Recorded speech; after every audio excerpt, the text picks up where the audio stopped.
Halo, ketemu lagi dengan aku Dame di channel aku Dame's Oracle. Hari ini aku akan bacain weekly reading pesan semesta untuk minggu ini, dan aku mau pakai kartu yang jarang banget aku pakai, yaitu Guardian Angel, Guardian Angel Tarot Cards, dan The Wisdom of The Wisdom of Trees Oracle. Terima kasih buat teman-teman yang sudah mendoakan kesembuhan dan sabar menantikan video aku selama seminggu, dan semoga semingguan kemarin teman-teman sehat-sehat aja, semuanya berjalan baik ya.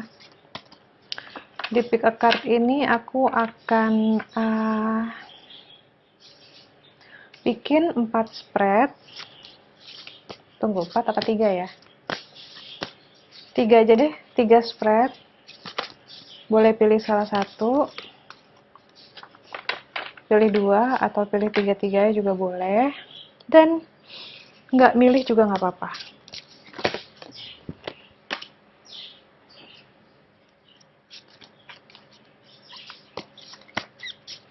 Sementara aku masih shuffle kartunya, silahkan menentukan mau pilih kartu nomor berapa.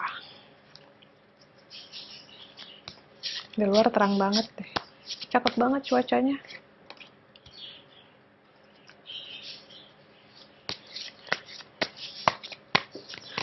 Si Guardian Angel ini karena dia ikutin decknya tarot ya, walaupun dia oracle, tapi dia ngikutin decknya tarot, jadi ada banyak banget nih kartunya.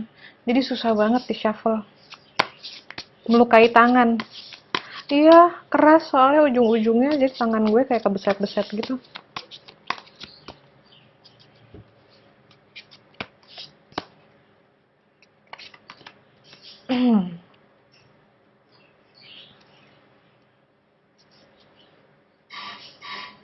Si gendut banget nih kartu. Tok sini aja deh.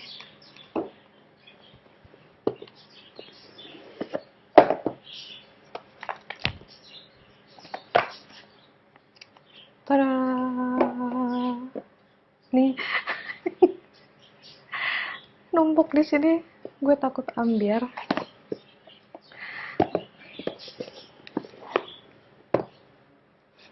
Oke. Kalau ini kecil banget. Jadi itu ya. Dua polarity yang berbeda. Jadi dia enak banget di shuffle-nya.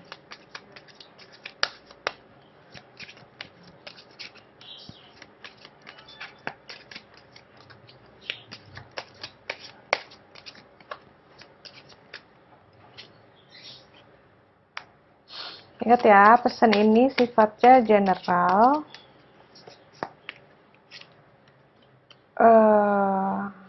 Jadi ada kemungkinan bisa resonate, bisa enggak. Tapi kalau menurut aku pribadi sih, kalau sudah memutuskan untuk ngeklik video ini atau nonton, itu tidak ada yang kebetulan. Jadi mungkin ada pesan yang memang mesti kamu dengar. And again, silahkan disaring semua pesan yang ada di sini melewati nurani masing-masing. Oke, nomor satunya dari sini ya. 1, 2, 3.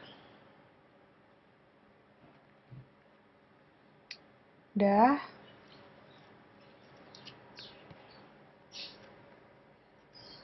Kamu dapat Five of Abundance dan kalau di kartu pohonnya Hawthorn namanya tuh. Ini aku baru ngeh ya, dia lambangnya kayak bintang. Tuh 2, 3, 4, 5. Dan Five of Abundance ini kalau ditarot adalah Five of Pentacles. Dan kalau nggak salah ditarot juga bintang ini dia bisa buat pentacles juga. Jadi inilah magic. Asli loh, lihat deh. Aku sambil ngomong sama suami juga nih. Lihat deh. 2, 3, 4, 5. Ini aku nggak buat-buat ya. Tapi sebentar, karena aku ya karena kartu yang ini aku nggak pernah pakai, jarang banget, jadi aku nggak hafal artinya.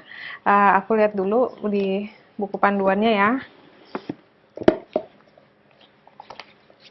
Tuh ajaibnya kalau main kartu tuh pakai dua kartu berbeda tuh suka gitu. Jadi kartu yang sebelahnya tuh kalau memang dia sangat-sangat resonate sama kita, dia akan tampil sebagai kartu pendukung dan message-nya pasti nggak akan jauh-jauh atau kayak tadi apa ada kesamaan di antara kedua kartu tersebut. Oke, Hawthorne, Magic. Oke, dia dulu ya. Ini pohon atau uh, ya dia pohon ini tuh memiliki pesan untuk waspada ya. Jadi memang ini digunakan sama orang-orang zaman dulu banget. Dia tuh natifnya itu asalnya dari Eropa Utara, Asia Barat dan Northwest Afrika gitu ya, dan sifatnya itu berduri. Bunganya bisa dimakan, buahnya juga bisa dimakan. Tingginya kurang lebih 15 meter ya. Karena dia berduri inilah dia jadinya disebut sebagai penangkal black magic. Dia digunakan untuk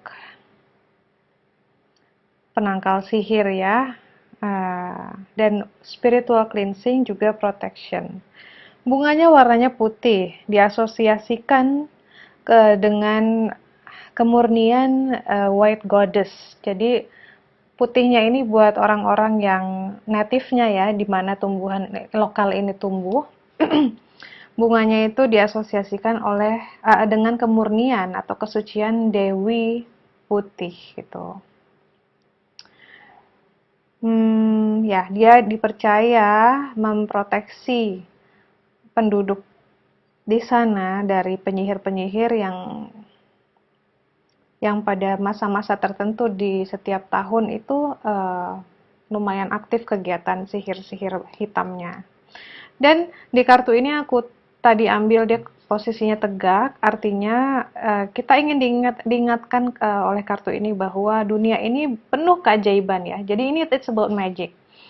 Dunia ini penuh dengan keajaiban. Kalau misalnya kamu mau melihatnya, gitu loh.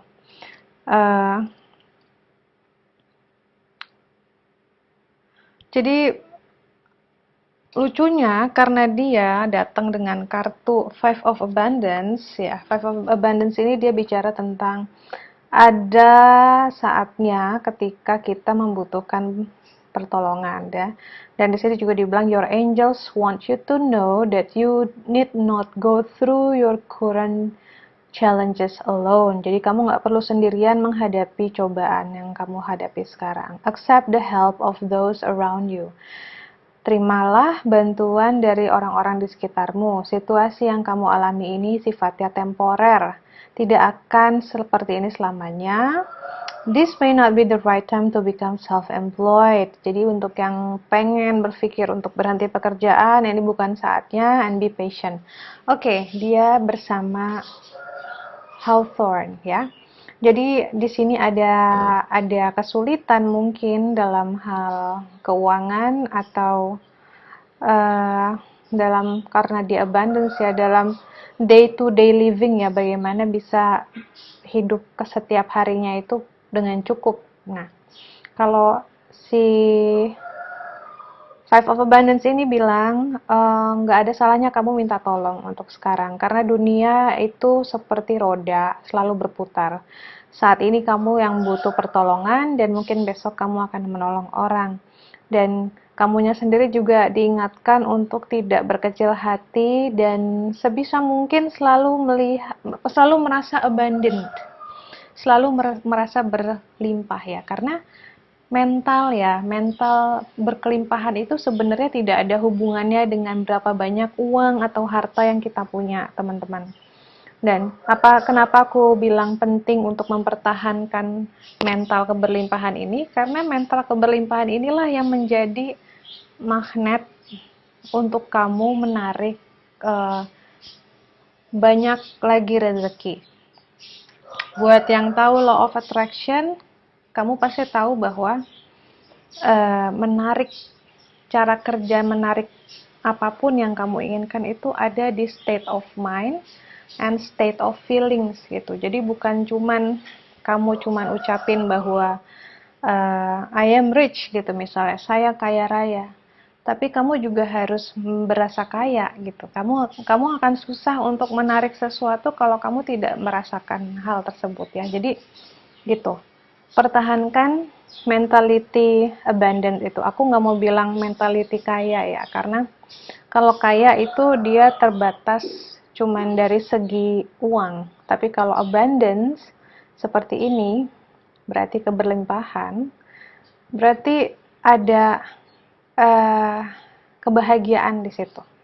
Berlimpah itu nggak cuma materinya, tapi kesejahteraannya, well-beingnya, cintanya, rasa damainya, rasa apapun yang kita inginkan itu terpenuhi gitu loh, dan nggak cuman cukup tapi berlimpah gitu ya. Jadi paham ya, karena banyak sekali orang punya uang tapi tidak merasa berlimpah. Itu karena apa? Karena mentalitinya tidak kaya, mentalitinya tidak abundance, mentalitinya adalah poverty, selalu merasa kurang, selalu merasa takut tidak cukup. Jadi misalnya kayak gini, hari ini taruhlah kamu bulan ini atau kamu tahu nih penghasilan kamu pas-pasan ya hanya untuk makan. Tapi makan itu sudah sangat bisa disyukuri gitu loh. Sudah sangat bisa disyukuri, dan si Hawthorne ini mengajarkan kita untuk melihat hal-hal kecil dalam hidup yang merupakan anugerah yang seringkali luput karena kita sudah sering melihatnya, maka kita jadi lupa kalau itu adalah keistimewaan hidup. Misalnya take time gitu ya, ambil waktu jeda 2 menit aja, nggak usah lama-lama, 2-5 menit. Sadari tempat di mana kamu tinggal. Sadari betapa kokoh rumah yang menaungi kamu sekeluarga. Sadari betapa hangat tempat tidur setiap malam kamu tiduri. Sadari betapa air bersih itu selalu ada di rumah. Listrik selalu ada di rumah. Sadari betapa mudah untuk makan setiap hari. Sadari betapa kamu masih bisa mandi, masih bisa minum air bersih, sedangkan banyak sekali loh orang yang harus beli air yang harganya malah jauh lebih mahal daripada air kemasan yang kita beli sendiri di sini ya. Itu, sadari kita masih bisa hidup dengan layak, tidak perlu yang bermewah-mewah, tapi dari segi kebersihan kita sangat layak. Sadari kita masih bisa memiliki hiburan walaupun hanya sebatas nonton YouTube. Karena banyak yang di luar sana pun bahkan punya handphone aja enggak. Gitu ya. Jadi itu kalau kita bisa sadari itu akan menjadi rasa yang berlimpah gitu. Karena aku sendiri pun mengalami itu. Setiap hari lagi nyuci piring misalnya ya, aku lihat kondisi dapur. Di dapur meskipun agak berantakan, tapi aku lihat bumbu dapur masih lengkap. Semua kebutuhan ada beras, ada madu, ada susu, ada telur gitu ya.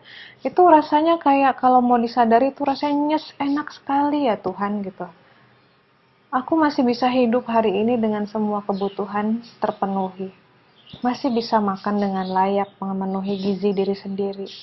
Masih punya dapur yang ada isinya gitu loh. Jadi itu jangan dilupain ya, rasa keberlimpahan kayak gitu. Kita nggak perlu merasa berlimpah ketika kita melihat kita punya iPhone, atau kita melihat kita punya mobil, kita melihat kita punya tas. Kita nggak perlu merasa berlimpah seperti itu.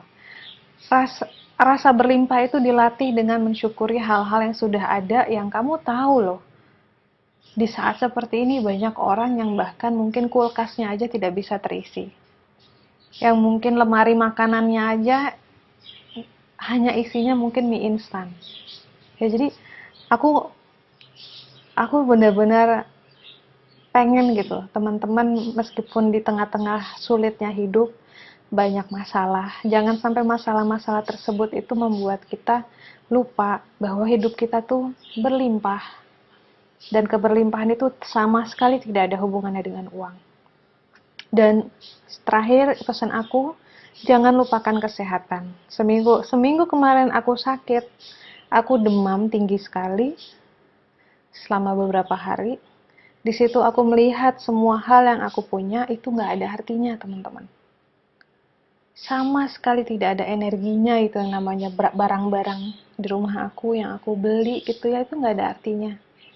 Di situ aku baru sadar bahwa memang kita ngomong gampang, harta yang paling berharga memang kesehatan. Tapi tidak akan kita benar-benar pahamin kecuali kita sakit. Itu benar-benar aku baru lihat betapa tidak ada artinya yang lain.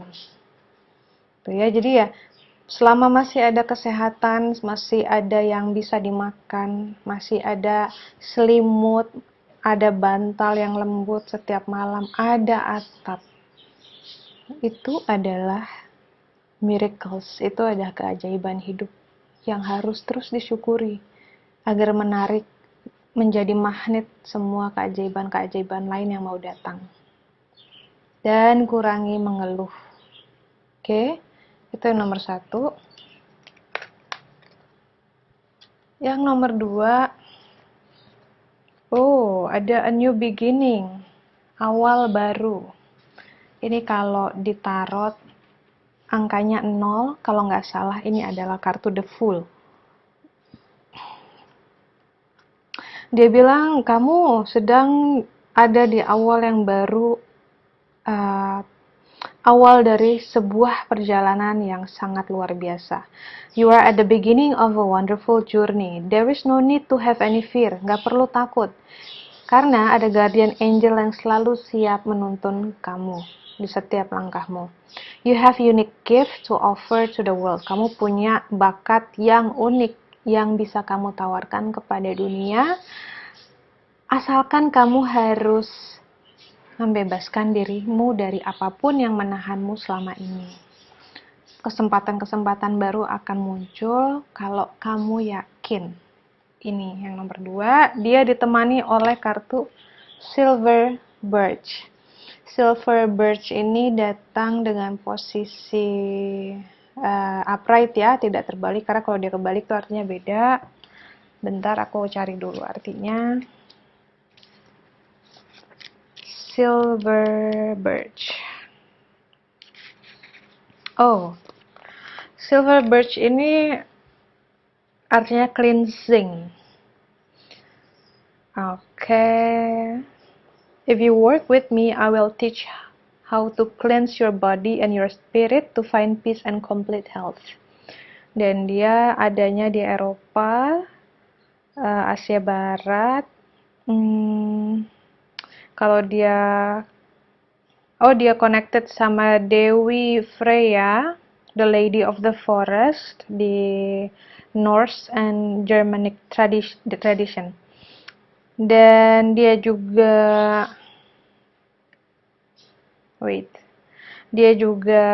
pesannya adalah pay attention to what you are eating and drinking.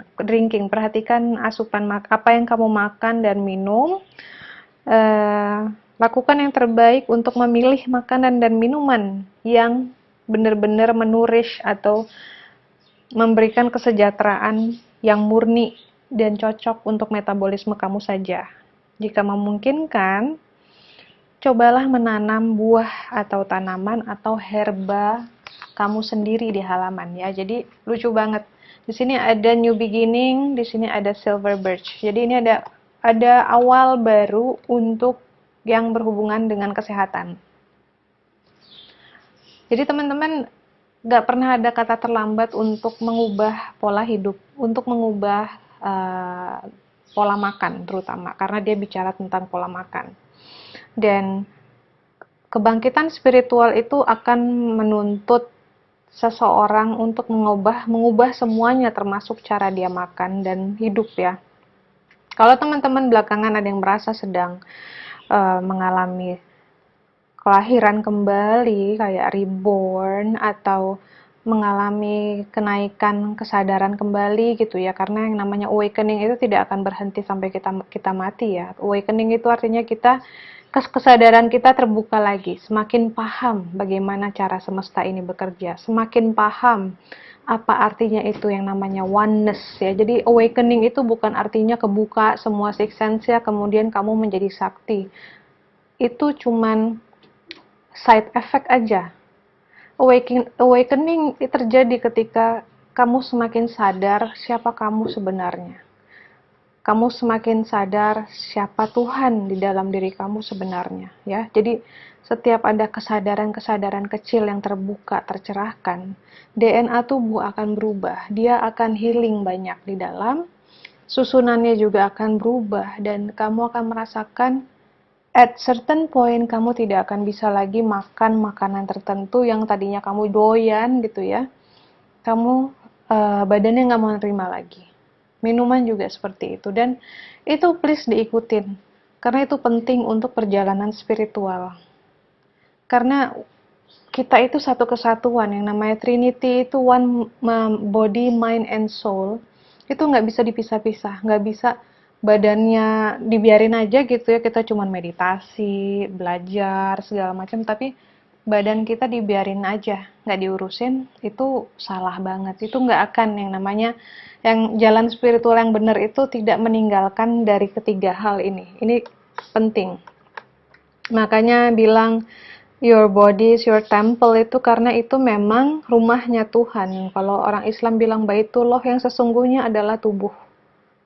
Ya, Baitullah yang sesungguhnya adalah tubuh. Karena itulah yang dimana kita bisa membaktikan semua diri kita, mengamalkan banyak kebaikan hanya lewat tubuh. Kalau tubuh tidak diisi dengan hal-hal baik, maka sama aja bohong.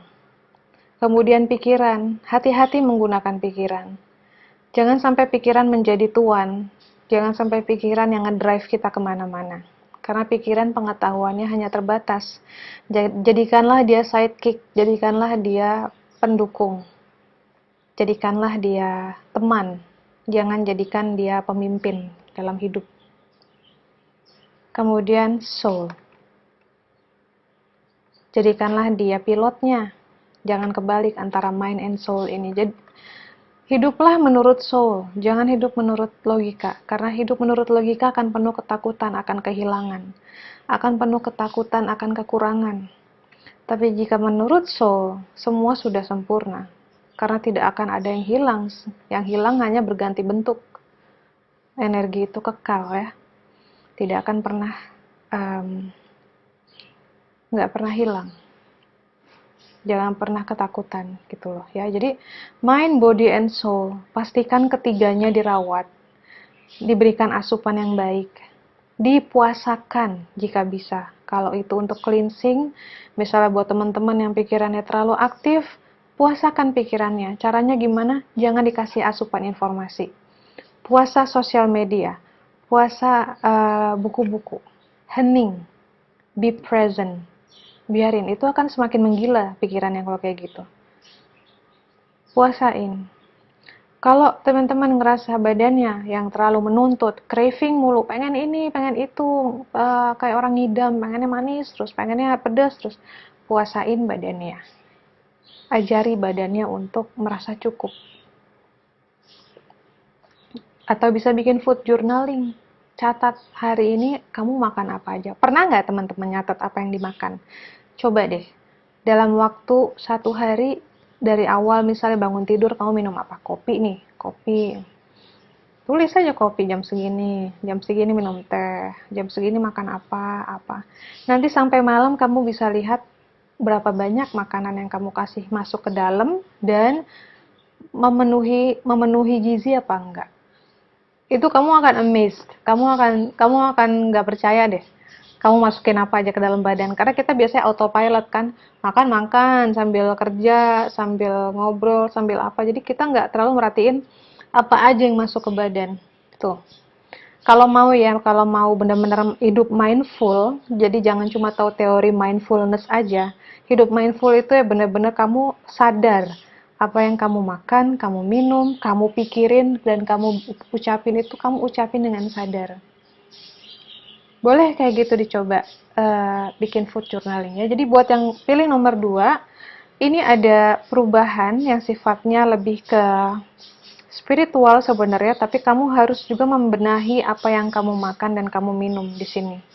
Ikutin tubuh karena tubuh paling tahu apa yang dia butuhkan.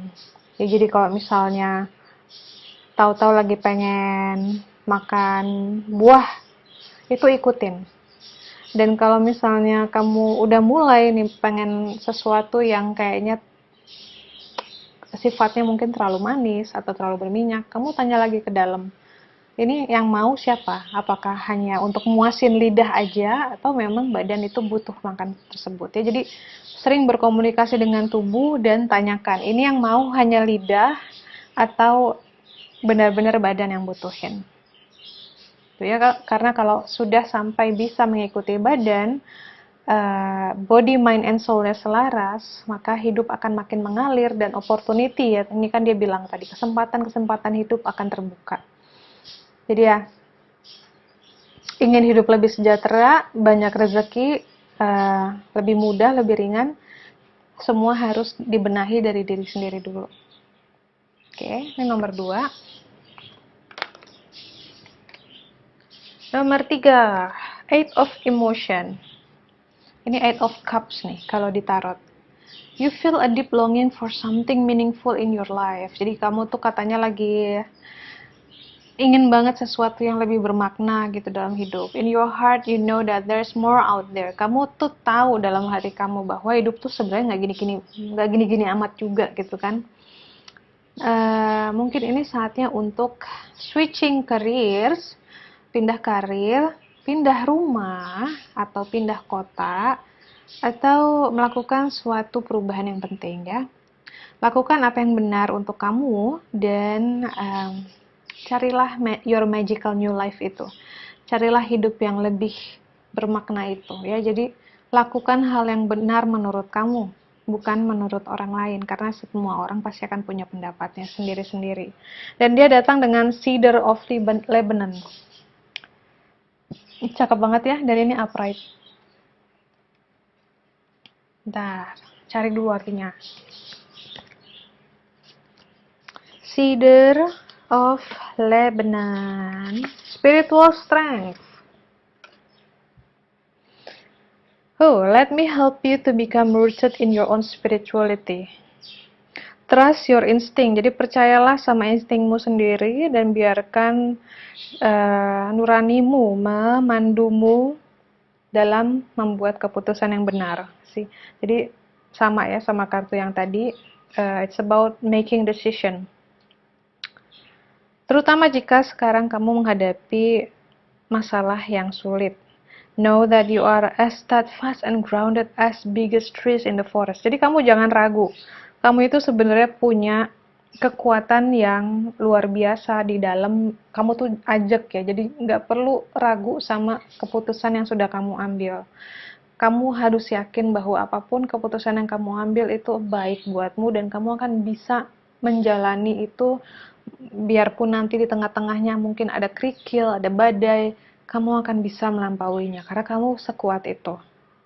Dan keputusan ini penting, meskipun di sini kayaknya kayak cuman ganti pekerjaan, ganti tempat tinggal gitu ya, atau memutuskan untuk pergi menyendiri gitu ya. Jadi keputusan-keputusan yang sifatnya kayak duniawi sebenarnya di balik itu merupakan keputusan penting dalam segi spiritual journey kamu. Ada pertumbuhan spiritual yang akan terjadi saat kamu mengambil keputusan tersebut. Dan aku sangat yakin saat aku ngebacain kartu ini pun, aku sangat yakin kepada kamu, kamu tidak akan ambil keputusan yang tidak memuaskan. Aku nggak bilang salah atau benar ya, karena tidak ada keputusan yang salah dan tidak ada keputusan yang benar. Semua keputusan sifatnya valid.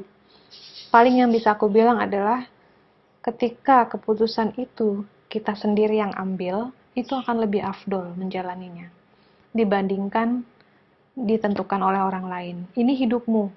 Jadi beranilah mengambil keputusan itu, dan aku sangat-sangat yakin kamu orang yang berani, kamu juga orang yang tegas, dan aku punya feeling juga kamu sebenarnya orang yang tahan menderita, jadi sebenarnya nggak apa-apa. Kamu akan sangat bertumbuh lewat keputusan apapun yang harus kamu ambil saat ini. Ya, jadi you got my back. No. Intinya, apapun yang kamu putuskan, aku dukung kamu karena itu sudah baik, sudah sesuai dengan grand design-nya Tuhan untuk kamu. Hanya kamu yang boleh memutuskan ini, bukan orang lain ya. Itu aja yang nomor 3. Thank you for watching. Semoga pesannya membantu. Semoga